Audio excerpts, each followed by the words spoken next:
കുറുവ സംഘാംഗങ്ങളെ ഇന്നലെ പോലീസ് പിടികൂടിയിരുന്നു. അതിസാഹസികമായാണ് ഇന്നലെ പോലീസിന്റെ കസ്റ്റഡിയിൽ നിന്നും ചാടിപ്പോയ ഒരാളെയും കൂട്ടാളി എന്ന് സംശയിക്കുന്ന മറ്റൊരാളെയും കൂടി പോലീസ് കൊച്ചിയിൽ നിന്ന് പിടികൂടിയത്. അപ്പോൾ ഇവരുമായി ഇന്ന് പോലീസ് തെളിവെടുപ്പ് നടത്തുമെന്നാണ് വിവരം. ഒപ്പം തന്നെ ഈ പ്രതികളെ ഇന്ന് കോടതിയിലും ഹാജരാക്കും.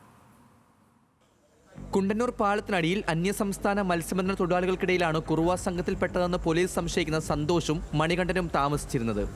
ആരും കാണാതിരിക്കാൻ മണ്ണിൽ കുഴിയെടുത്ത് ടർപോളിൻ കൊണ്ട് മൂടിയാണ് പ്രതികൾ കഴിഞ്ഞിരുന്നത്. പോലീസ് പിടിയിലായ സന്തോഷിനെ രക്ഷിക്കാൻ ഇവരുടെ കൂട്ടാളികൾ എന്ന് സംശയിക്കുന്ന സ്ത്രീകൾ ശ്രമിച്ചു. വനിതാ പോലീസ് കൂടെ ഇല്ലാതിരുന്നതിനാൽ അന്വേഷണ സംഘം ആദ്യം ഒന്ന് പകച്ചു. ആ സമയത്ത് തന്നെ ഇയാൾ രക്ഷപ്പെട്ടു.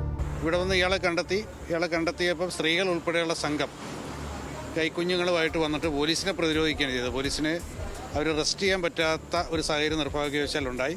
ആ സമയത്ത് നമ്മൾ കസ്റ്റഡിയിൽ എടുത്ത ആൾ രക്ഷപ്പെട്ടു പോവുകയാണ് ഉണ്ടായത്. മനസ്സിലാക്കിയതിൽ മുൻ മോഷണ കേസുകൾ അവർക്കെതിരെ തമിഴ്നാട് അതുപോലെ കേരളത്തിലെ പല ഭാഗങ്ങളിലും രജിസ്റ്റർ ചെയ്തിട്ടുണ്ട്. അതിൽ പ്രതികളാണെന്നുള്ളത് തന്നെ ആണ് മനസ്സിലാകുന്നത്.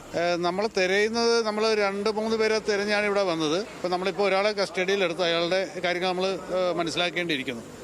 എന്നാൽ കൈവിലങ്ങുമായി രക്ഷപ്പെട്ട പ്രതിയെ പോലീസ് പിന്തുടർന്നു. 4 മണിക്കൂറോളമാണ് ഇയാൾ കുറ്റിക്കാട്ടിൽ കഴിച്ചുകൂട്ടിയത്. ഒടുവിൽ പോലീസ് സാഹസികമായി ഇയാളെ പിടികൂടി. പിടിയിലായ സന്തോഷിനെയും മണികണ്ഠനെയും ആലപ്പുഴ പോലീസ് വിശദമായി ചോദ്യം ചെയ്യുകയാണ്.